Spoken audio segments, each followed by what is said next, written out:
Hello dear listeners, DW here. Nate and I met up to have a rather lengthy conversation about the James Bond franchise. This is part one, where we talked about the initial launch of the franchise, Sean Connery as the main focus. Part two, coming out next week, is going to be about Roger Moore. Future installments will include the later Bonds. We will eventually get through until the end of Daniel Craig, but no particular rush on that. Given that we have a new owner of the James Bond franchise, we thought it was an appropriate time to start talking about it as a whole. Enjoy, and spoilers ahead.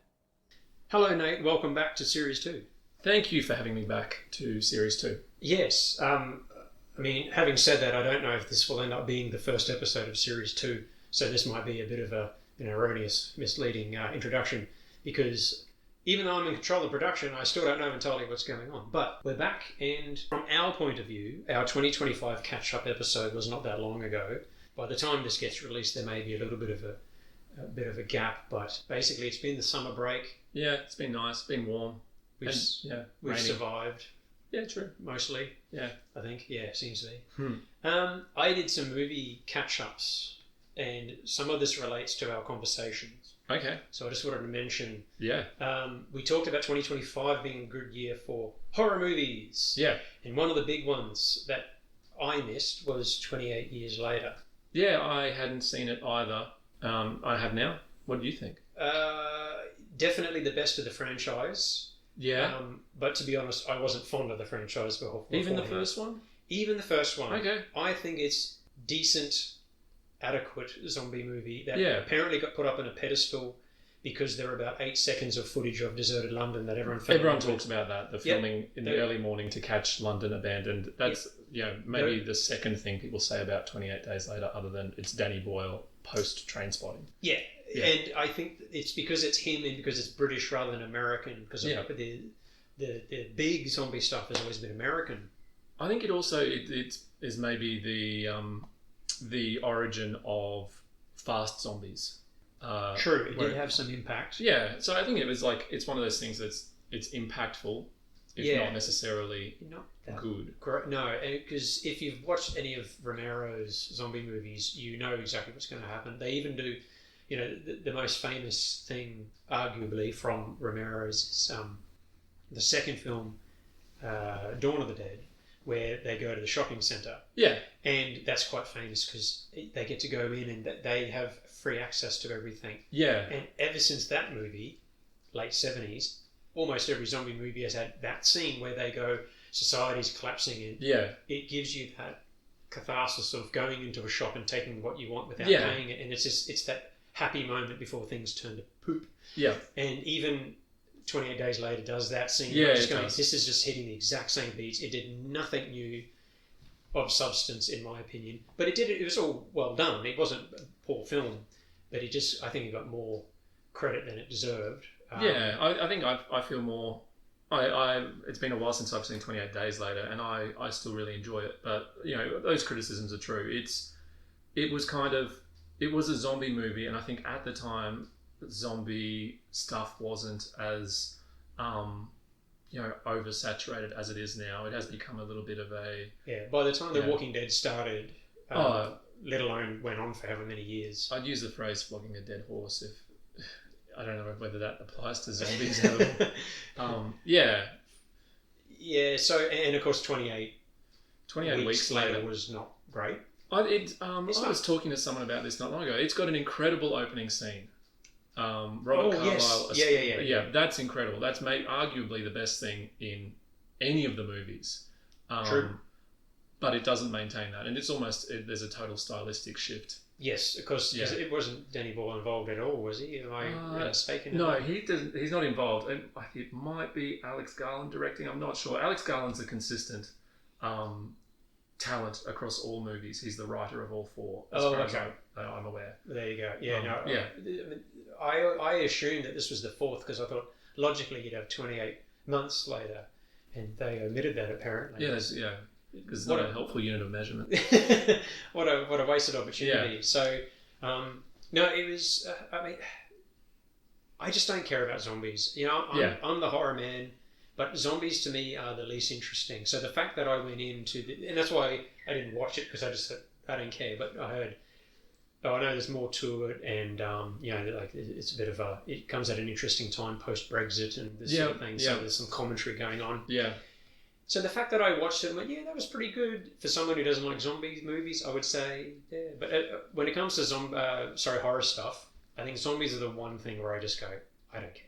Yeah, it's like they're a commonly used monster, and I think like any of those things, it's what does it actually stand for? And with zombies, if it stands for like consumerism or fear of mindless mob and all that sort of stuff, that can be used interestingly. Yes. But if it is just, there's this thing people talk, everybody who says this thinks they're the first person to say it and they're a genius. My zombie strategy is I'm going to go to Bunnings and I'm going to wall myself. And it's like a movie that is going through those motions where they're just like, oh, wouldn't it be fun if there were zombies and just ultra violence? That's boring as hell.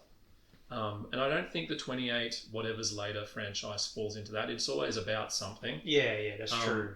And I think particularly with 28 years later, and it seems like with the Bone Temple as well, they are onto something with this. This is a cultural commentary more so than the other two have been. Yeah, and by the time this episode comes out, we probably would have seen Bone Temple, but I loved the ending of 28 years later. Like the last 2 minutes, it very obviously becomes the next movie. Yeah. And it's a complete shift. And that can jank, like a discussion we might have one day, the jank between Dune Part 1 and 2, the very ending of Part 1, where we go, oh, that feels like the start of the next movie. They're stopping in the wrong place. That's painful. That annoys me when... or Matrix 2 and 3. There's some movies that join together poorly, and this feels like it's doing a pretty good job. So, thumbs up generally. Yeah. And I really like Danny Boyle generally. Love Trainspotting, one of my favourite movies of all time. I will generally turn up for something that he does. Having said that, I think Yesterday is one of the worst movies I've ever seen. I hate that movie, hate that concept, whatever. But it's good to have him back. Yes. Making interesting movies. Interestingly, he was on board for a James Bond movie, but quit. We'll talk about that when the time comes, I'm sure. Yeah. I was excited for that because he's a great fit for James Bond. Yes. But he couldn't do it. He left. He quit. And I think, that's devastating. Yeah. So tell me more. What else? Okay, this one very quickly I mentioned, because this is a little bit older. I remember these things? Physical media? Physical media? Oh my goodness. Have you heard of this one? No. A Dark Place. I think I hired this out from the library, as I want to do. Yeah. And it might have ended up by accident on my list because I was thinking of A Quiet Place instead, and I thought that's a horror thing that did well. Yeah. I can't remember. I just saw it on my list, my wish list or whatever. Yeah. And went, oh yeah, I'll get that this time. Yeah. It's clearly not that. Basically, you've got this fellow Andrew Scott who's playing a gentleman who's it's a small town America. He's autistic. He's garbage man. Kid goes missing, and he thinks something's up, but no one else does. Oh yeah. So he basically goes in to investigate it. Yeah, right. And this is a few years old now, but I would say it was a deeply affecting film. It's not a high body count, or turns out there's a mass conspiracy and there's 50,000 people involved and rah rah rah. It's not a big story. Yeah. It feels very grounded. Okay. It feels like the most grounded parts of things like, or movies like Weapons. Yeah. There's no supernatural elements in it, but when you have those really grounded moments, small people in a small town, that's the movie. Okay, that sounds cool. And the portrayal of the autistic experience I felt was pretty interesting. There's a moment where he's a bit distressed and his colleague's talking to him, and we get it from his perspective. Her sound become muffled, and he's even moving his jaw, and all we can hear is the clicking of his jaw and all this sort of stuff. And I went, whether that's the director or the sound person or whoever, someone knows what they're doing. Yeah. There's a little bit of, it's the anti the Predator or whatever, where it was like, oh, he's got magic powers and he can see. He can solve crimes because he's autistic. No, it's a problem. Yeah. Like, because he just doesn't know how to interact with people very well. Enough. But it's a very authentic, phenomenal performances. So A Dark Place, bit of a recommendation. Oh, you did well there, because A Quiet Place those movies are terrible. You did well not to watch them. I wasn't real keen on it, but I that's my guess as to how I came across it. I just don't recall. Yeah. Now, the other thing I watched finally, Yeah. I saw, according to you, the last good Mission Impossible movie. Fallout. The names are interchangeable. Yeah. The one with Henry Cavill's mustache in it. Henry Cavill's mustache was in it, which was fantastic. What did you think? Fantastic. Of course, it's really, really good. I got to ask though. Yeah. The main baddie, who's the terrorist who they got to break out, is he from a previous film? Yeah, he was from the film that immediately preceded it. Okay. What is that? Rogue Nation.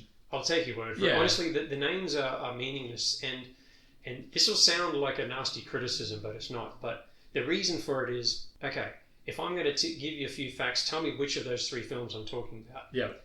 Tom Cruise has to run. Tom Cruise has to evade death with a spectacular stunt, multiple stunts that he's doing somewhat for real.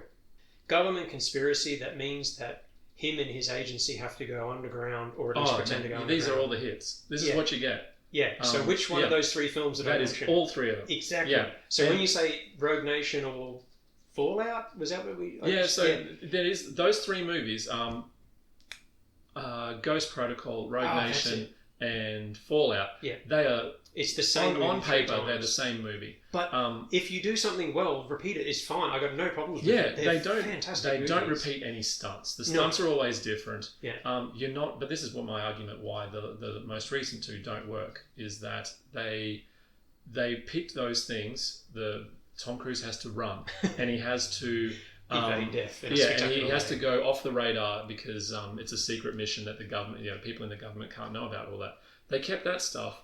But then they forgot to include stunts, and they forgot to include, they just didn't do as many, and that's disappointing. I will say, yes, you did mention in our previous conversation that the fight in the bathroom, fantastic, so good, felt very Casino Royale. Yep, bringing it back to and I will say the helicopter chase at the end is probably one of the most spectacular vehicular sequences I've ever seen put to film. Yeah, it was.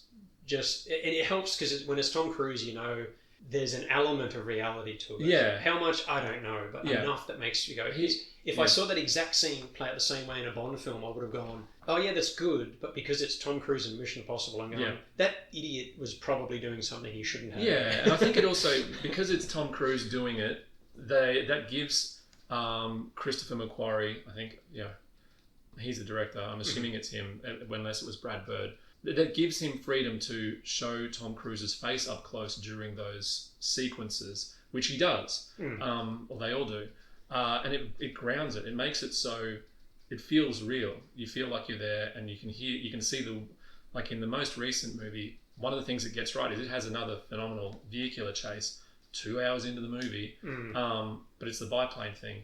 And you can see the wind pushing Tom Cruise's 65-year-old wrinkles out. It's so good. It's just it comes too late. Yeah, it doesn't save it. So it sounds like sticking to that trilogy.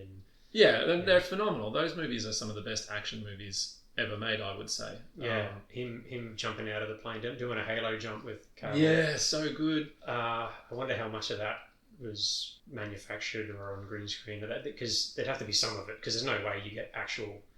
I mean, Cavill didn't do the jump as well, did he? Maybe. I don't know. I don't know the story of that. Yeah. I know Tom Cruise definitely did. He definitely did. Yeah. I realise he skydives generally. Apparently, I think it's like, of course he does. Yeah, of course he does. Probably without a parachute, knowing him. Yeah. So there you go. I finally caught up, and I've seen all bar the last two. Yeah, you're fine without them. They're a curio. They're worth seeing just so you understand. So I've had the experience. Yeah, but I wouldn't pay high money to go see them. Yeah, as I said, they're floating on Netflix. Yeah, and I just went, the remote's in my hand. I'm just going, I'm already here, whatever. And I still didn't click on it. Yeah, fair enough. And then it left. So. Oh, anyway, I saw it. It was very good. So, call that a thumbs up for that movie. Yeah, cool. 8 years old now or something. Yeah. Whatever. Whatever. Speaking of things that are out of date and crash and burn from time to time, you want to talk about James Bond? Yeah, I'm interested to talk about James Bond. I was saying to you just before you hit record, I went out for a run this morning and I was thinking I'm interested to have this conversation about James Bond because I wanted to ask you a question, and I thought it's not fair to ask the question unless I have an answer prepared myself. But Okay. my question is, are you a fan of James Bond? If you had to give a yes/no answer, are you a fan of James Bond? If I have to give a yes/no, I would say no. Yeah, that's my answer as well. I was a fan. Okay, yeah. I would say that I don't know when I can pinpoint when I definitely stopped. I think in the Daniel Craig era, I was still a fan. Yeah. Probably by the time Spectre, his second last film, came out, I reckon that's what... I mean, I was halfway there going, I'll go along. Yeah. And I happened to be in one part of the world where the Australian dollar was made going to movies cheap. So I saw it in IMAX. Okay. And because if you're only going to see one film in IMAX, You James gotta- Bond's yeah, not a bad one yeah. to choose. And I went, okay, that certainly was a movie. Because I remember watching Skyfall and going, oh, that was a breath of fresh air. Yeah, So- I really enjoyed it. That's interesting. Like, yeah. because nothing that they were advertising in Spectre interested me at all. I was not on board with... It was a greatest hits from... no, that's not it. It's if a band had a greatest hits album, but they re-recorded them now when you're much older and tireder, and you go, I think I just have the original. Which is sense. such a weird... Because Skyfall was a breath of... They got a good director to direct a James Bond. Sam Mendes had... I think he'd been nominated for Academy Awards at that point, if not won them. Road to Perdition's a great movie that he directed. American Beauty is him as well, I think. Right. So... And, but then he was back for Spectre, and Christoph Waltz was on board as the villain. Blofeld was... As soon as I heard him as Blofeld, I thought, oh, that was what keeps me interesting, because as a fan of the original Connery films, which we'll get into in a moment... Yeah.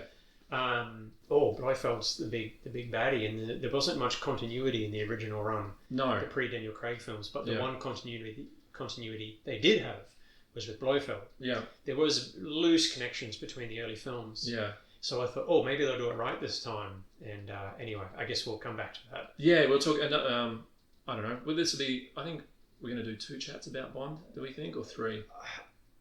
Let's keep it fluid. I'm going to say 3. Okay. But we'll see how our enthusiasm goes. Now, the reason why we started talking about this, of course, the big news. What's the big news in Bond that came out last year? What can we expect in the future? I don't want to break his news for but Denis Villeneuve, our friend who has... Well, he's directed 2 Dune movies at this point. In the year of our Lord, 2026, he is meant to be delivering a 3rd by the end of the year. And to my understanding, they haven't started filming yet, which seems bonkers. That's pants on head bonkers to me. I don't think they're going to make it. But maybe. Yeah, but why is it important? Why do we need him to finish Dune? Because he has agreed to direct the next James Bond thing. Yes, and because Amazon has purchased it. MGM, I think, were the previous owners. Yeah, it was originally United Artists. Yeah. And then they went under a while ago. Yeah, back in the 80s. And then in between Quantum of Solace and Skyfall, something happened there again, whichever company had it then. Yeah. Because there's about 6 years between Bond films there, off the top of my head. Yeah, that's right. That's We'll talk about that when the time comes. But there's been a lot of changes, is the point, and this is a big thing because, of course, there was a line on the saying, "We're done here with the last Craig film. What happens next?" Yeah. And the most logical thing, really, because there's not a lot of imagination, is they'll just reboot and recast. Yeah, they recast for the young actor and say, like they did with Casino Royale for Daniel Craig, this is young Bond. This is his first mission. And you hire a younger actor and hopefully we'll get his origin story or whatever. Yes. And but Denis Villeneuve, who is a talented director, it's an odd pick. Yes. Which is why I'm curious, because after Craig's last film, I really went, I'm done. I'm just done with Bond. I was done before that, but... I went along for his last film just to get it over and done with. Yeah. Not that I hated it, but I just went, okay. Yeah. And, to put it another way, if they said there were going to be 2 more Bond films, I wouldn't have turned up. So that's where I was. Yeah. But the idea that Villeneuve's going to be taking over, I went, wow. And then I heard Christopher Nolan was their first pick. They said, Christopher Nolan, would you like this? And something fell down in negotiations, and I reckon he's a better fit. I think for sure he's a better fit, and he's been very vocal about wanting to do it. Yeah. So that's interesting. Maybe something happened in negotiation, which we'll talk about, because when we talk about Bond, is that like when you agree to do a Bond movie, you get given a lot of conditions. Yes. It is like a Marvel movie before Marvel movies in a lot of ways. You don't just get to do what you want. You have to give up a lot of freedom as the director. But not initially. So maybe Yeah. if we start from the beginning here. Yeah. So parameters for this, I think what we'll do is we'll cover a couple of eras. Let's. And with the general idea that we'll do a couple of follow-up episodes before the next film comes out, which means we've got plenty of time. We got time. So, but there's a James Bond game coming out in a couple of months that's being advertised as a James Bond origin story in a way. Which would be interesting. But yeah, okay. So today, are we going to talk about? We're going to talk about Connery. Yeah, I'd like to talk Connery, and if we've got time to move on, I think we need to do Lazenby because he. I don't think you can separate those two. No, that's I think a neat parcel is Connery, Lazenby, Moore. Yeah, so basically 1962 till 1985. Yeah. And I just want to say I'm going by the original UK releases. I keep reading about Dr. No came out in 1963. I'm going, no, it didn't. The original films were quite delayed, so 62. 6 months later, they're coming out in the US. Yeah, so Americans talk about their time. Yeah, like a lot of things. Of course they do, yeah. They're wrong. They don't speak English, they speak American. That's right. Yeah. So, I'll just go with the original releases. Yeah. But, basically, all right, so basic setup. Yeah. Because context is key, as usually beating that drum to death. There wasn't really anything comparable to Bond when it came out. The novels were moderately successful in the 50s. Yeah. By the late 50s, there were things like... so Ian Fleming, the author, had sold some of the rights off. So, for example, he'd sold off Casino Royale, which is why Casino Royale couldn't be the first film that they made. Yeah. But a little bit of trivia. So we talk about Sean Connery as the first Bond in 1962. Mm. Did you know that there were some Bond actors before then? Yeah, I know. I just had his name in my mind a second ago. There was a television movie, Casino Royale, wasn't there? With, Jimmy Bond. Yeah, right. And who's the actor? I honestly can't remember. It's a bit too obscure. Yeah. Would you like me to look it up? Is it bothering you? I know it's... No, don't look it up. We don't look things up on this show. No, we have all of our knowledge. Yeah. And I don't edit out any searching at all. Yeah. Did you know that Roger Moore actually played James Bond far before his first James Bond film? No. That sounds cryptic, doesn't it? Yeah, no, I don't... no, tell me more about that. Allow me to explain. He was, because he was a bit of he was a successful actor. So he started in the 70s, 72 or 3. I know he got the role as Bond after playing The Saint on TV. And The Saint was a spy. Yeah. Like Remington Steele for Pierce Brosnan. Yeah. That was a little less Bond, but there was some little overlap. Which I have a theory about James Bond overall, which this leads towards, but I don't want to interrupt. So please continue telling me. I'll finish this not particularly interesting story. Because Roger Moore was a known TV personality, he would do special guests for certain shows, and a show which I can't quite recall the name of now, comedy sketch show from back in the 60s, I'm pretty sure it was. And he plays James Bond in a little comedy sketch. All right. So something like 10 years before he was James Bond, he was James Bond.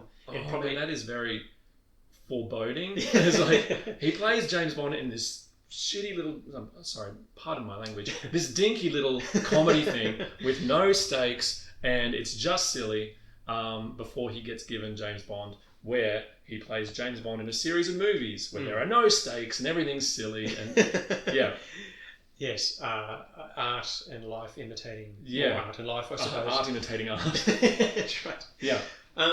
So you were going to say something about Bond more generally? Yeah, it's a incredibly reactive franchise. Well, my contention to that is that it wasn't initially. No, I think they have had a couple of periods where they seem to know what they're doing and they've got a direction, but then the second something shakes the ship, they are like, no, back to safety. Yep. We are just trend chasing now. We're just copying what other people are having success doing. Disney. Yeah, a lot like the way Disney treats Star Wars. They're like, oh, actually, we don't have confidence in the vision anymore because it's not going well. And some angry white man on the internet said blah blah blah. So we'll cancel that show. Which I think is very well exemplified by the Roger Moore era, where they start. There are actors who just get roles because of they've been in other stuff, like the Man with the Golden Gun is very typical of that. The fella from Fantasy Island, and Jane Seymour. There, I think she had been in stuff before that. Just Roger Moore being cast because he'd been in something else. They're just trying to use the goodwill that their people have generated in other avenues. Yeah, they're exploiting things rather than creating things. Yeah. And it was more of a creative force because, so to jump back again, we talk about, the spy thriller, just for a little bit of history here, really took off in the 40s. I can't imagine what was happening in the 40s. Who knows? They might have been thinking about spies and stuff. Yeah. So even to the extent that Sherlock Holmes is suddenly brought into the modern era. Yeah. When Basil Rathbone was, when Universal took over that from 20th Century Fox. Yeah. You had the Invisible Man Returns, and then you had the Invisible Agent. Yeah. And so on. So anti-Axis, especially anti-Nazi stuff, post Pearl Harbor, Hollywood got on board. Yeah. And the spy thriller. So instead of gangster films in the 30s, which of course were a reaction to actual gangster stuff in the 20s. Prohibition and right. Yeah. So it became more spy thrillers. Really took off in the 40s. Yeah. So the idea that a spy franchise would take off didn't come from nowhere. There were spy films around, but to have a singular major worldwide franchise, there was nothing that compared. Yeah, I think it's very interesting. I've got lots of theories about James Bond. Another one is that if any other country in the world was responsible for James Bond, it would not have survived the 60s. Britain needed James Bond to survive, and so it was very... It tells a story that that Britain was still relevant in world politics, which it arguably wasn't. Yeah, were not as important as they wanted it to be. Yeah. Yes. And so they needed James Bond to kind of tell this story. And so I think there's a lot of goodwill for James Bond in Britain. Yeah, and because he's the Tory, he's the loyalist. He's very much for Queen and country. Yeah. But at the same time, Monty Python was rearing its ugly head and tearing down the establishment. Yeah. So there's a really interesting 60s. Man, the 60s, what an interesting time. Yeah, stuff was happening. Well, not exactly quite a decade, which we won't unpick entirely, but it's interesting to put all that in context, though. Yeah. So by 1962, the first picture comes out, and what's interesting, which I didn't realise till I watched the documentaries, but Bond was a hit from day one. Yeah. And the reason for that is because they went for mass marketing, so they knew what they were going to get. Yeah. So they got aftershave companies, they got vodka, they got car companies, they got everything from the get-go. Yeah. And because the books were known, even though they weren't huge, yeah. One of the American presidents, but I'm pretty sure it was JFK, he said that I think From Russia with Love was his top 10. Yeah. And I think that's what really made the books take off in the US. Yeah. And ultimately, Fleming responded by doing a couple of books set partly in the US. Well, I made the timing sequence out. But anyway, there was a certain, I can sell this. Yeah. And as a side note, he also tried to sell Moonraker by itself. Okay. And I don't know if you've ever read the book for Moonraker. Oh, no. It's nothing like the movie. Oh, that sounds better. It was of its time. Yeah. And I can see why he'd think this would turn into a movie. It was, the plot concerns Nazis in the UK that have snuck in. Yep. Nazi scientists that have snuck in and are actually going to create rockets to destroy. And that made sense because Nazi scientists were in the UK and the US. Yeah, they were developing rockets. Yeah, that's quite literally why we got to the moon. Yeah, Operation Paperclip, I think that's called. It sounds familiar. Yeah. So, very topical. Yeah. Has aged horribly. Yeah. I don't mean because of Ian Fleming's well-known misogyny. Yeah. That's there too. But no, it just didn't. But like it's in the 50s, that could be like a little telly movie. Yeah. The rights never got picked up, as far as I know. So I think he only sold off Casino Royale. So they said, "Oh, I know what we'll do. We'll make Thunderball, because Thunderball he wrote specifically. I don't know if you know the whole story behind Thunderball, but he wrote Thunderball specifically as a screenplay, Okay. not a novel, Yep. so we could sell that. And when it was also rejected, so Fleming's getting knocked left, right, and centre. Yeah. He said, "Fine, I'll just turn it into a book." Released the book. The problem is he wrote the script with a fellow by the name, I think Kevin McClory from memory, Yeah. and he said, "Wait a minute, I did that." And in that book is the first time we get Spectre. Okay. So McClory reckons he came up with Spectre and all this sort of stuff. So Yeah, it's a right. lawsuit. That's a real Batman, Bob Kane situation. Yes. Yeah. So he said, I mean, by this stage it's the 6th book or something. So Yeah. Definitely it's Fleming's property. But the point is, this novel Yeah. He's was his. He's not acknowledging collaborators who have helped to create the genetic makeup of what Bond has become. And, you know, James Cameron had to change his credits for the first Terminator and Yeah. so Yeah. on. So yeah. nothing new under the sun. No. But, so they said, fine, while we resolve that, we'll do Dr. No first. And that's why Thunderball became the 4th film. Yeah. And the deal was, fine, give me a credit for it, which is why it says that the only film where the credits are different. It's like screenplay by, or based on the novel by McClory and Fleming. Yeah. And I get the chance to remake Thunderball after 10 years. Oh, and this is where Never Say Never Again Never comes Say in. Never Again. Yeah. Oh my God, this franchise is so wrapped up in legal property rights and Yes. Oh, it's a mess. It's chaos. Yeah. And the interesting thing about that is because they said that's fine because in 10 years this will run its course anyway. Yeah, no one's going to care about James Bond in 10 years, mate. Go nuts. Oops. But it still Yeah. took them till 1983 before that film came out. Yeah. And I guess we'll come back to it. But basically, he recruited Sean Connery. And then in the late 90s, he tried to redo it again. And it was going to be called something like, something 2000 or something. And he'd asked Timothy Dalton to return during the Brosnan era. Oh, yeah, right. Okay. And then he had a bit of a terminal issue, which put that to rest. So there was Oh. nearly going to be a 3rd Thunderball movie. Yeah, but I mean, So that's the ain't that starting just point. the way? Is it just everybody involved in James Bond is just like, I need to get my money out of this. Yeah. Yeah. And it's because, on the one hand, it was a surprise because Dr. No was made for $1 million. Now, 1961, which is basically when they entered production, 1961 is $1 million a lot of money. Put it this way. Hollywood was making musicals in the 50s for $2 to $3 million. Yep. So like Singing in the Rain, I think, was about 10 years earlier and $2.5 million budget. There were big budget things in the 50s, which as the studio system was going, I wonder if this sounds familiar to anything contemporary for us. Right. TV's coming out. We have to compete. We'll make bigger movies. Yeah. That sound like anything. Yeah. So things like Cleopatra and so on were made for $40 million and so on. Yeah. But that's like somebody spending $300 million today. That's ridiculously big. Yeah. So the point is, there'd been $1 million budgets for a while. Yeah. So $1 million was considered a modest budget. Yeah. But for an action film, it was considered tiny. Okay. Which is why Dr. No is a relatively... It's pretty modest, hey? It's a very modest film. Yeah. Can I hit you with a bombshell? Yeah, please. It's probably my 3rd favourite Bond film. Yeah, right. Yeah. And my 1st or 2nd favourite is From Russia With Love, the 2nd film. I'll tell you why. Please. From the 3rd film on... Yeah, 3rd film's Goldfinger. Goldfinger. Yeah. So the first 2, I'm pretty sure, was Terence Young. And he took Sean Connery under his wing and said, this is how you do it.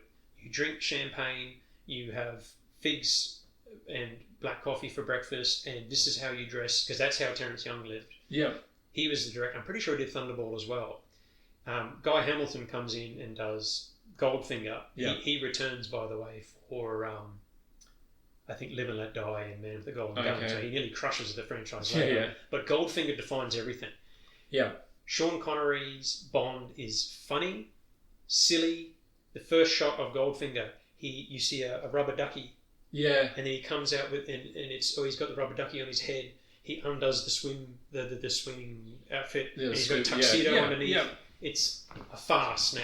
Yeah. It's a comedy. Yep. He's got gadgets in his car. He's a superhero. He can survive anything. Yeah. That's the Bond we know. Yeah. The first two films were not action films. They were spy movies. Yeah. They're very deliberately paced. Yes. And there's a lot more emphasis on like location. Yes, location and the plot. And Yeah. the plot is what's interesting. Why From Russia with Love is my favorite is because the first time I watched it, I was genuinely intrigued.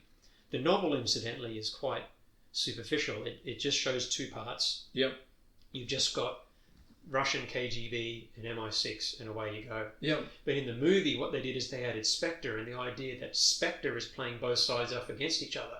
So you see a bloke who looks like a spy who's looking at Bond, and you see this other bloke, big, tall man, who's, there's always a big, muscly dude that Bond's going to fight, and he does. But this bloke, who's clearly the enemy, is killing this Russian spy. What's going on here? Yeah. So the first time you watch From Russia with Love, you actually go, wait, what's going on here? Yeah. So a massive improvement on the novel. And it's a genuine spy thriller. Yeah. And the fight at the end between him and the villain, I've forgotten his name now, where they fight in a tiny little train carriage. Very well choreographed, very intense, goes very well with what I want to come back to in a moment, Peter Hunt's editing. We've got to talk about his editing. That's a big deal. This is all stuff people hadn't seen before, and things like there's a comment from Dr. No in the first film, you're just a policeman. And that's the thing, he's an international policeman who happens to be a spy. Yeah. There's that beautiful scene where he's waiting for the fella to come in, and he 6 shots. He thinks he's killed Bond. Yeah. And then Bond's waiting for him, and he says, "Oh, yeah, now I've got you." And the fella's reaching for his gun. Bond lets him get the gun, and he picks up the gun, points it at Bond, and Bond says, "You've had your 6. Now I'll have mine." Bang, bang. So in other words, this fella's an amateur. He's unloaded every bullet. Yeah. Left himself now unarmed. That is cool. That's it. And calm, I think collected. Cool is a big. It's something that James Bond, as a franchise, loses sight of pretty quickly, very quickly. Yeah, and to me, it doesn't get back there very often. No, and the first 2 films do that, and I completely get why a modern audience will look at those 2 and go, especially Dr. No, too slow. They're very slow. I completely sympathise with that. I understand it. I happen to like them regardless. Yeah. I like them because of that. Because they take their time, and it feels... Dr. No gets a little silly at the end, and you can see why Austin Powers was making fun of those exact outfits they're wearing. Yeah. It looks very 60s and silly. But those movies are very 60s. Yes. They are, and I think that that's the pace as well, is that going to the movies in the 60s, it was an experience like going to, I don't know, a resort or something like that. It was an occasion. And that's why Bond was so successful with the books too, because the middle class wasn't quite there yet. So you could travel exotically, vicariously through Bond, and that's why the books really took off. Yeah. And the books are very small, they're very digestible. You knock them over in a weekend. Yeah. They're really 2-act. Yeah. They're simple. Short. Yeah. They're not Le Carré where it's layers upon layers. No. They were unapologetically. Yeah. They were good at what they did. Fleming was good at what he did, but he was very purposefully simple. More Tom Clancy than... Is it Clancy or Grisham who does this? I think it's Clancy. It's Clancy, I'm thinking of Jack Ryan and all that sort of stuff. It's just like airport reads for your dad who misses America being the good guys. Yes. And, that's well put, actually. Yeah. And this is just the British version. Yeah. So I'm very, very fond of those 2 films. Yeah, I get that. I think you've talked me into it a little bit. I do see them as they are very slow 1960s movies, but they are well shot. There's some beautiful locales there. Yeah. That's Terence Young, the director. Yeah. He's very, very good. And there is an obvious tone shift between From Russia with Love and Goldfinger. Yeah. And Goldfinger gives us the classic James Bond fanfare, the ba-ba-na. But there's a lot of goofiness that comes with it. And as I said, we hear James Bond spoken about as like he's the quintessential ladies' man. And Yes. he's effortlessly cool. Every man wants to be him. Every woman wants him. And I'm sure that's how the movies want us to see James Bond. I've never bought it. No, maybe that's because we're not from the 1960s. But I remember watching Goldfinger with an ex-partner, and we had a good chuckle where he's got this. I guess it's the girl that ultimately gets painted gold. Probably the most iconic thing to come out of any Bond film. I remember in the 90s as a kid, and like 30 years old, that movie, and that was still the most prominent image. I can't even remember. It's been a while since I've seen it. Maybe Felix Leiter turns up or something. Yeah. And he said they're at a resort, and he says, "Oh, hey Bond, I want to talk to you." And he goes, "Oh, rightio." So he tells the woman, "Off you go." And he goes, "Man talk," slaps her on the arse. Off she goes. And we just go, "Oh God." It's not good. I mean, even in the 60s, and it's worth mentioning, even in the 60s, people were having a go at Bond. The idea that suddenly, that famous speech from Dame Judi Dench, who takes over as M, in the first scene with Pierce Brosnan, "You're a dinosaur, you're from a previous thing." They were saying that in the 60s, just to be clear. So it's not like everyone in the 60s was like, this is how you treat women. Just jumping ahead a little bit to Thunderball, there's a moment where he comes across the first of, there's always the bad Bond girl and the good one. He finds the good one, takes her to bed. It's being filmed because it's a secret and all the rest of it. And she confronts him later when all is revealed. And she says, "You're no good, or you think you can do whatever you want with women and you're God's gift," or paraphrasing, of course. Especially in response to Goldfinger, which I never picked up on as a kid. But you got a character named Pussy Galore surrounded by women.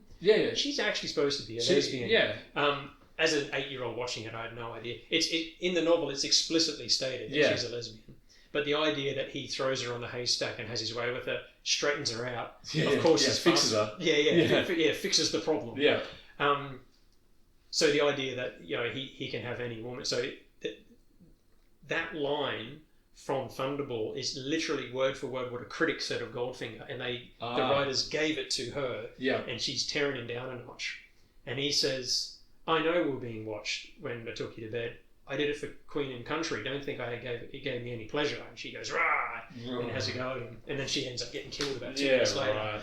So that's the franchise explicitly acknowledging what people think of it, even in the 60s. So it's important to remember that Bond has known from the beginning. That's what it is. What it is, unapologetically. It's like, when men were men, and he was doing that, and they knew it, and they knew that it wasn't necessarily working for everybody right from the get-go. Because that Pussy Galore thing really is woeful. That's terrible. That's pathetic. That's exactly Ian Fleming. I've read a biography on Ian Fleming, and it's like, of course Ian Fleming would write that. He was he was not a particularly good individual. But I think it's James Bond, as you said, he is cool in those first couple of movies. But cool in that he keeps his cool. He is not. He's not grinning at the camera and winking and being like, this is all beneath me. But he does sink into that throughout the Connery era. And by the Roger Moore era, it is all like, it's a cartoon. With Roger Moore talked about how do you play it? He says, well, with one eyebrow cocked and tongue permanently placed in the cheek. He's closer to Bugs Bunny than a spy. And that's fine. Like that works for some people and not others. But before we get to Moore, we'll just we're skipping ahead. There is a very important path to. There's a couple of things. So first of all, big deal. It was successful. Why was it? What was it doing that was innovative? Because my contention is that in the Connery era, it was groundbreaking. And a couple of reasons why. So the product endorsement and all that. Mass marketing. So it was a hit right from the get-go. That was a big deal. A spy franchise becoming a genuine franchise. That was a big deal. The significant iconography, like the girl with the golden paint, the car with an ejector seat. This became a big deal. This went beyond just the films themselves. And if we jump ahead to You Only Live Twice, you had they had models of. It starts with a painfully slow sequence where you see a satellite being taken in a spaceship, and it's all corny 1960s models. Yeah. But people hadn't really seen that. Like, just like Moonraker, where you see those famous white shuttles, which we would have seen growing up. Yeah. That was the first time people had seen them. They actually were going to NASA and going, this is the new shuttle that's coming out now, and it got to the screen before it was publicly seen. So there's some innovative stuff here. Yeah. So the old shuttles from 67, when You Only Live Twice came out, were a big deal. Ninjas, as silly as that is, was a big deal. That Western cinema had never on a mainstream film shown ninjas. Yeah, that's crazy. So the idea that you have what this Japanese thing can be, and it can be in Western films, was new. So again, innovation. Yeah. I don't think those scenes play well now. No. You Only Live Twice is my least favourite of the Connery films, and I'd put it in the bottom 5 of any of them. It's very slow. Yeah. But not in an interesting way like the first two. It's just like, look, we've got a spaceship model. So it's like a 3-minute sequence. We've got to get our money's worth out of it. Yeah, because it looked good at the time. Yeah. So it hasn't aged well. It's not a good movie. And that's why Connery quit after it too. He was just, I'm done with this. Yeah. The embarrassing thing where they pretend that they shave him and make him look Japanese. Yeah, that's that's from the novel. And I'm not going, because that's yellowface or whatever, that's politically incorrect. I'm going, no, it's a stupid. That's dumb. Critics at the time said you got Connery hunching himself over this hairy Scottish man trying to, like, they take his eyes back, and it just looked dumb. Yeah.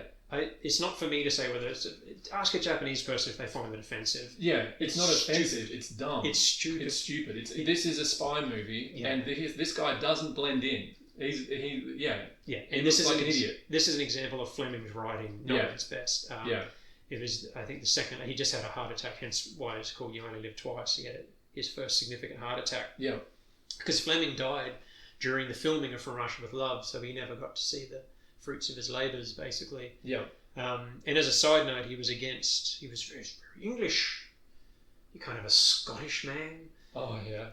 So after he saw Dr. No, he went, so in You Only Live Twice, because Bond fakes his death in the novel, so there's a fake obituary. Yeah. Or eulogy, perhaps.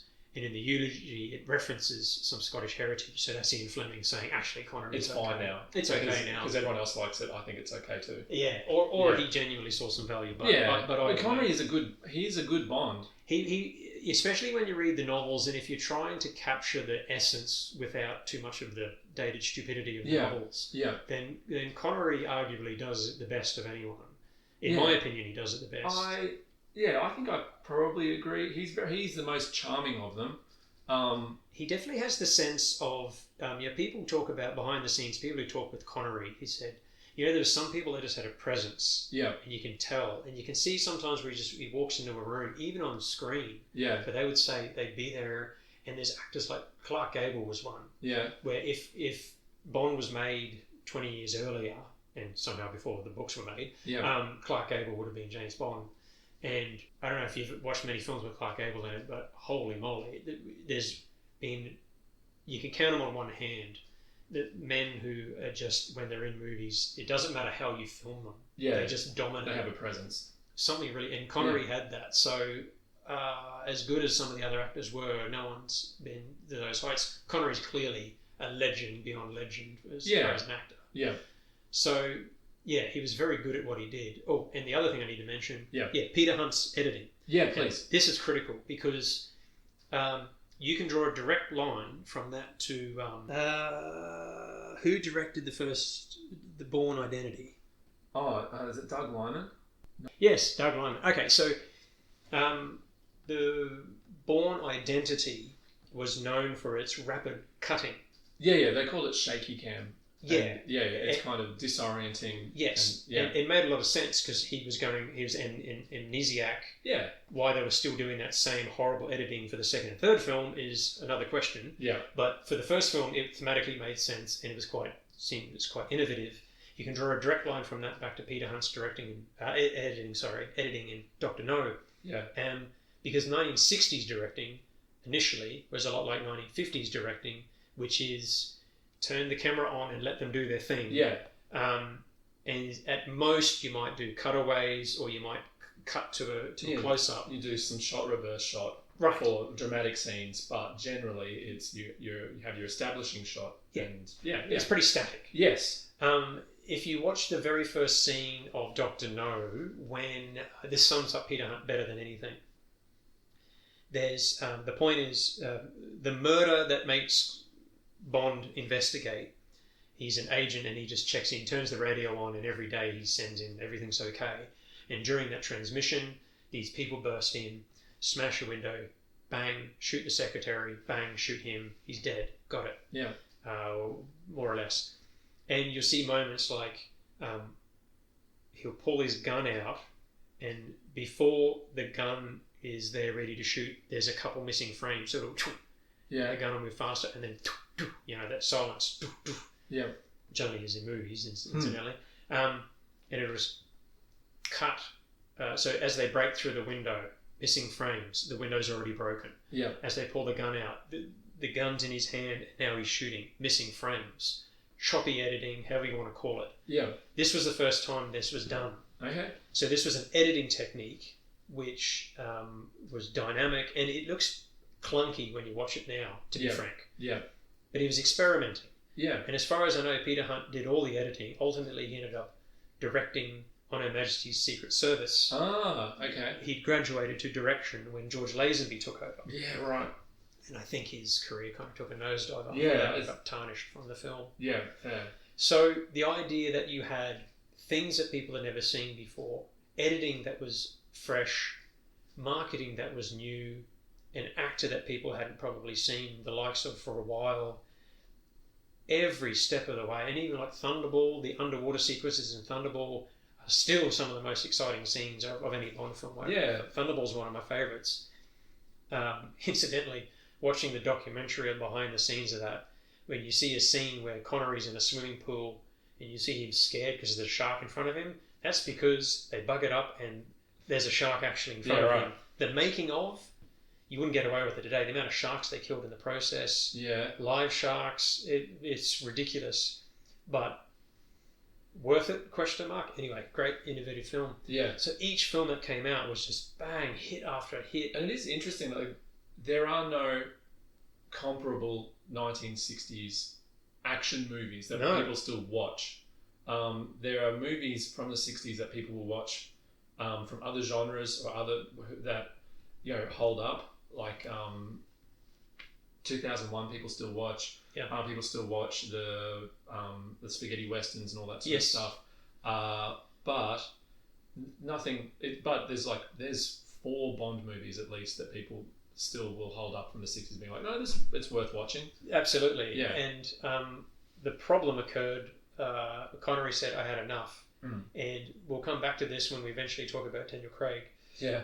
But basically, he said, "I want to be part producer. I want to actually get involved," and they said no. Yeah.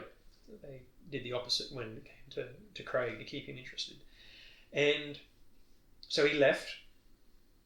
They panic. Yep. What do? We get a bloke who can do pretty much the same job. We get a bloke who looks vaguely similar. He's got similar hair, but we put him in the same suit. It's comparable. The point is, they hired this Australian fellow, George Lazenby, who I think, by the way, I just want to mention briefly, there's a film about his life. I think it's called Being Bond, I think. Okay. And it's part interviews with him. Yeah. And it shows dramatised versions. And his younger self is played by, what's his name, Josh Lawson, Australian actor. Oh, yeah. He also played Paul Hogan in the Paul Hogan TV. He does an excellent George Lazenby. I thoroughly recommend that film. It shows, it's from his point of view. At one point, you only hear the narrator once, but he says, is this true? And Lazenby stops and he says, well, how could it be? If it's not, how can I remember it? But the point is, it's so... This is your life? Yeah. It's insane what the 60s were based on what I know about... Like, Daniel Craig seems like a good guy. And Pierce Brosnan seems all right. But George Lazenby seems like the nicest of anybody to play Bond. Like, he seems like a genuinely, like, maybe not, he's not charitable. I don't know if any of them are charitable necessarily. No, he's down to earth. Yeah, that's honest. it. He's got that honest Aussie. Yeah. And the behind the scenes stuff is apparently what he did was his agent said, get out, Bond is going to die. You don't want to be stuck to a dead franchise. Okay. So there's some conflicting stories, but basically Saltzman especially, because you got Cubby Broccoli and Harry Saltzman, who eventually leaves, signed this contract. I believe they wanted to sign him for 7 pictures. Right. They wanted to really nail him down so they were set for the foreseeable future. Yeah. And he just delayed signing. So when the film came out, there was no contract, and when the film underperformed, they were able to say, sorry, mate. Yeah, off you go. Yeah. And there was even things like, Lazenby, can you go around and promote the movie? And he refused to shave his beard. So they said, well, we don't want you unless you're going to look like Bond. So he just refused. Yeah. So he took his fee from Bond, invested it in another movie called Soldier of Fortune, which failed. And that was pretty much the end of his career. Or he did a couple of pictures in Hong Kong. Yeah. He met Bruce Lee and said, I'll do a movie with you. Next day, Bruce Lee died. Oh, jeez. But he was paid something like $5,000 a week while he was in Hong Kong. Okay. $5,000 US. So he was one of the highest paid actors on the planet for a very short time. Yeah, for a brief window. Yeah, and there was a co-production. Gee, what was it called? It was a Hong Kong Australian production. You get to see a couple of big stars. They're even fighting on Ayers Rock. Okay. Gee, I'm trying to remember what it's called. Oh, anyway, if you look at the filmography of George Lazenby, he plays the bad guy. He gets set on fire, and you watch that scene in slow motion, and he can't take the jacket off properly and gets badly burnt. And that's in the film. Yeah, right. Anyway, he quit acting after that. Understandably. So the point is, Lazenby's a very colourful character, and he comes in, and Peter Hunt takes over, and I would argue does a good job directing. I don't think the problem with the film is the directing. I was going to ask you, what do you think is... Because On Her Majesty's Secret Service is a real, like... It's a hurdle for the Bond franchise the same way that, like, a telephone pole is a hurdle. Like, it almost failed. Yes. And I want to ask you, why do you think that is? I think it's because people didn't like change. Yeah. So then, you then ask, then why was Roger more successful? Because Lazenby, they were trying to make him like Connery. Yeah. Which they also did with Moore, and Moore was able to eventually get away from that. Yeah. And I think if Lazenby had done a couple more films and made it his own, it probably would have been fine. Yeah. He was a very impressive physical presence. Yep. Quite. He was the biggest of a lot, broad-shouldered, this big Aussie, bronzed. he makes the most sense if like Bond is a soldier. Yeah. He makes the most sense, but if Bond is meant to blend in foreign. He makes very little sense. He's a big, tall meathead. Yeah, and one of the arguments, and this comes now to the crux of where I say this is the last time Bond tried to innovate. Yeah. So yes, on the one hand, they say try and be a bit like Sean. Yeah. And he always used to complain on set about being not treated like a star, and that's why there's that line at the start of the movie where he says, "Oh, this never happened to the other fellow." Yeah, that's right. That's apparently what he used to say. You never did this to the other fellow because he had to hang from cables and all sorts of stuff. Yeah. This is the first and last time for a long time that the Bond girl actually has any damn value. Yeah. So much so, he says, "I'll marry you." Yeah. And this is a big deal because this is the end of the 60s. This is when women's libs really kicked into high gear. And the Bond girl... Here's the problem with the Bond girls in the 60s, 70s, and 80s, basically, is that you either have them as very placid and they just go along with things, so they're non-entities. Yeah. Or they're fantastic and they're independent and they're great, and there's always that intro scene where they do something really good. Yeah. But then once Bond's around, they turn into complete gibbering idiots. Yeah. And On Her Majesty's Secret Service is the first time where you get a woman who rocks up, owns every scene, saves Bond, is actually his equal.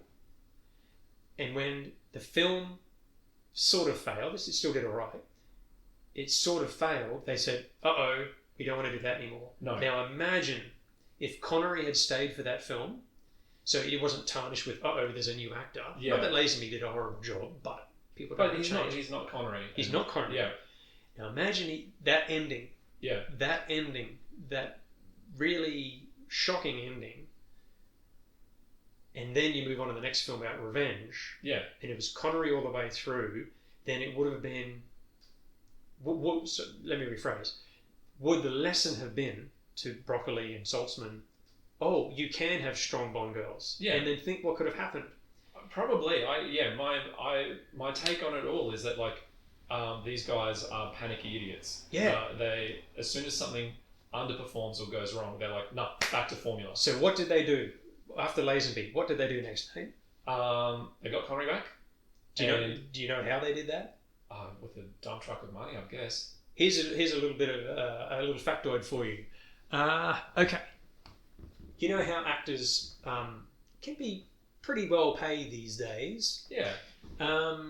So the idea that somebody would be paid millions for a single film was unfathomable. Okay.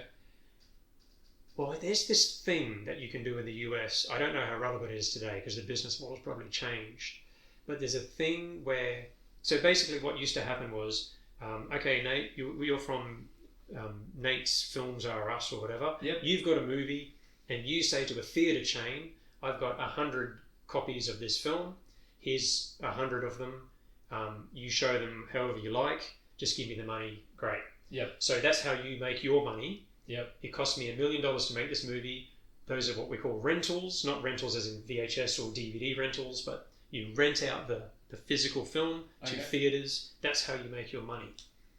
A new thing happened at some point in the late 60s, I think, in the US, where the cinema companies, so maybe I own the company. Yeah. If I'll pay you, $2 million for the rentals. You made $1 million of profit. You're happy. And if I can make $10 million because this is a really big hit, then I own the theatres and I've done well. Yeah. Well, people like you, Nate, you greedy sod, decided that that's not good enough. Yeah. So you said now, in the US, for every ticket sold, I'm also going to take $1. Okay. And now you know the common model these days, of course, is cinemas make bugger all on the tickets and only make money from selling $11 for a pack of 20-cent popcorn. Yeah. And that's why they have to do it, because they have to pay the rentals, or whatever the term is these days, and a percentage of the ticket price. Okay. This is where it started. And the Brits, specifically Cubby and all them, got a hold of it, and they realised if this next film, which is to become Diamonds Are Forever, is a hit, if we sell X amount of tickets, a million tickets, we'll make $1 million. We'll just promise that to Connery. So whatever, I can't remember the exact money they offered him, but yes, it was a bucket load of money because of this change in the way of the business. Points off the back end, isn't it? Yeah, that's it. Yeah, yes. And it was new at the time. Yeah. So they basically they said, we'll forego all of that and we'll use it to pay Connery. So it's like the percentage that we would make, and which is the cream on top and makes this profitable. Yeah. Every red cent of it will go to Connery. Yeah. So a dump truck load of money. This was unprecedented amounts of money. Yeah, that's huge. And he ended up donating. He set up a fund in Scotland for artists. So if you're a Scottish-born artist, this would be a sort of kind of like a trust fund to help fund your thing. So he gave the whole money away anyway. And he said, I also want to make 2 more films of my own choosing. Apparently only one was made. Maybe it bombed and the deal fell through. Anyway, so he comes back for Diamonds Are Forever. And then we have a Bond girl who's strong and independent and really interesting for one scene, and then becomes a gibbering idiot. That's it. As soon as they hook up, whatever their origin is, whatever they're like astronauts, scientists, whatever, as soon as they meet Bond, they're secretaries. Yes. It doesn't matter what their qualifications are, they're his secretary. It reminds me of the early comics of Fantastic Four. By the way, I watched the Fantastic Four movie too. Oh, yeah. The early ones is like, we'll go do this, Sue, you stay here and man the phones. Yeah. And it's like, oh, that's just awkward. Yeah. Sue, there's dishes in the sink. We'll be back. Yeah, they literally say, stay here, like, you are the secretary. Yeah. And like, jeez, that hasn't aged well. So at this point, Tiffany Case, I think her name is, she's got the tape and she hides it. She's in a 2-piece bikini and she hides the tape, and you can see the cassette tape. And but she got the wrong one. Oh, you stupid woman! Oh. You got in James Bond's way. Yeah. If the woman just got out of the way, Yeah. it's like, man, what an alternate path we could have had. Yeah. Because as much as I like Bond films, and even the 70s Bonds, which are not the high point of Bond, in my opinion, they're still fun in a dumb kind of way. Yeah. But the biggest problem is the Bond girls are just pathetic. Just pathetic. I think that's the most superficial problem, is that I think most people can go into a Bond movie whenever it is and be like, oh, a lot of that was fine. Yeah. I don't like the way they treat female characters. Yeah. I think there are like deeper set problems with Bond. Oh, that, yes. Their refusal to change certain things regardless, like, I can't remember which director it was, but it was somebody with the Daniel Craig movies. They were like, it might have been Danny Boyle. He was like, I don't want to do the opening sequence, the 3-minute film clip, because that kills the momentum. You guys, as a tradition, you open up with a set piece, and then the Bond music starts playing, and there is a 3 to 4 minute collage, and that does not make sense to do anymore. No, it was good in the 60s. Yeah. Probably the 70s. They used to do pre-feature credits in movies. They don't do it anymore because the audience dials out and they want to leave. It's very, very outdated. Yeah. I think that was even old hat in the 90s and 2000s. Yeah. But you look at, say, Sam Raimi's Spider-Man films, they do the big intro. Yeah, they do. And that felt odd even then. Yeah. I mean, they're good. And so they are dynamic as well. And yes.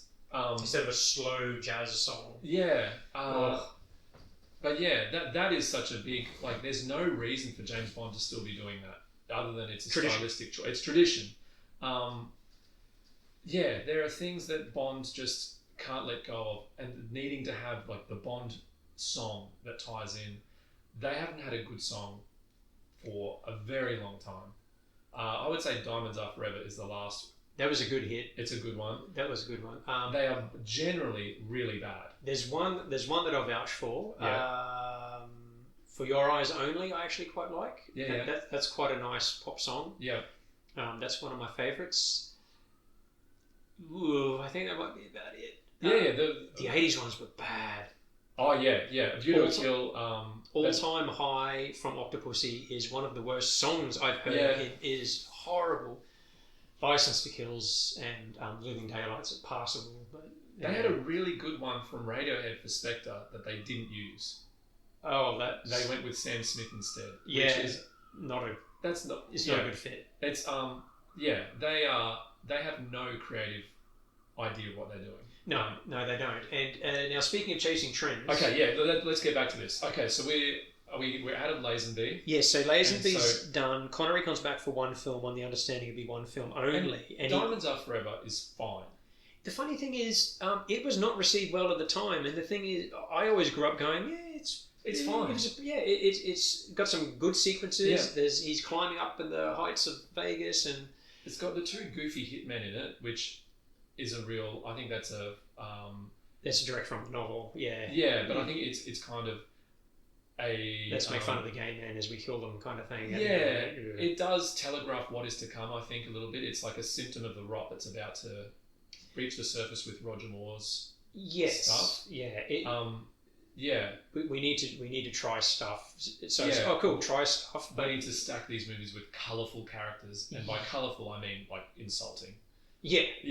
And Diamonds Are Forever is functional, and the disappointing thing is Blofeld, who is a very underwritten character.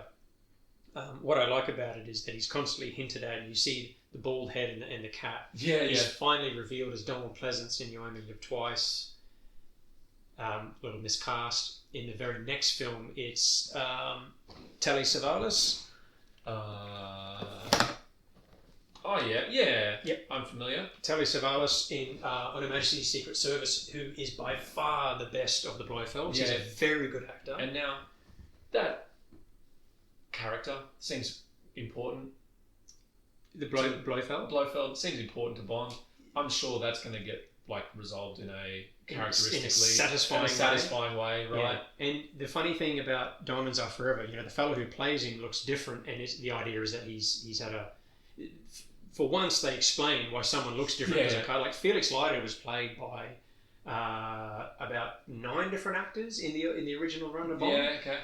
Only one person played him twice, and we'll come back to him because he does relate to something, but whatever. Yeah.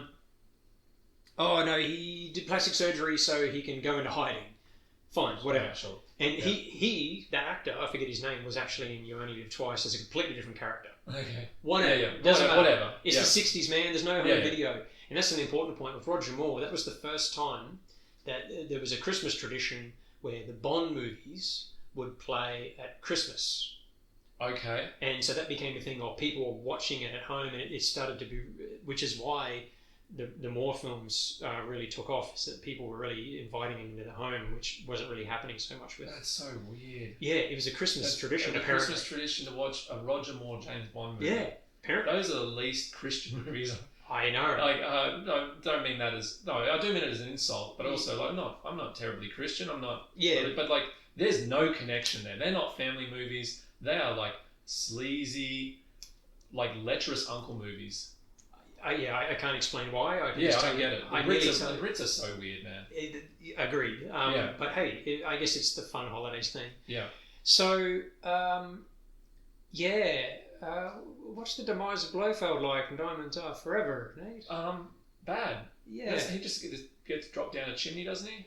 No, that was that's in a Roger Moore film that they do as a joke as an opening. Oh yeah, okay. Yeah. No, but then I'm confused. What is the demise of? Okay, so because remember they're on an oil rig or something at the end of the movie, and Blofeld's trying to escape. He hops into some kind of escape vessel, and it's going over to the water.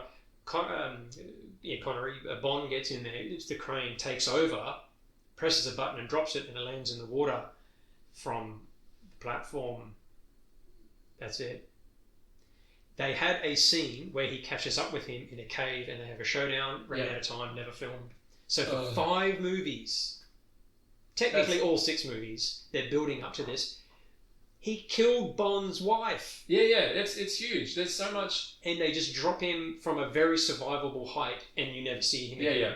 And then it turns into such a ridiculous thing that in a Roger Moore film, I want to say it's maybe The Spy Who Loved Me. It's definitely not the first couple. Yeah. It's just an intro sequence where you just see a figure with the hat and there's no face, and it doesn't actually say it's Blofeld, but it turns into a comedic scene. He drops him down a chimney. Yeah. It's like Blofeld's done. That is like Poochie died on the way, returning to his home planet. Oh, it was pretty embarrassing. Yeah.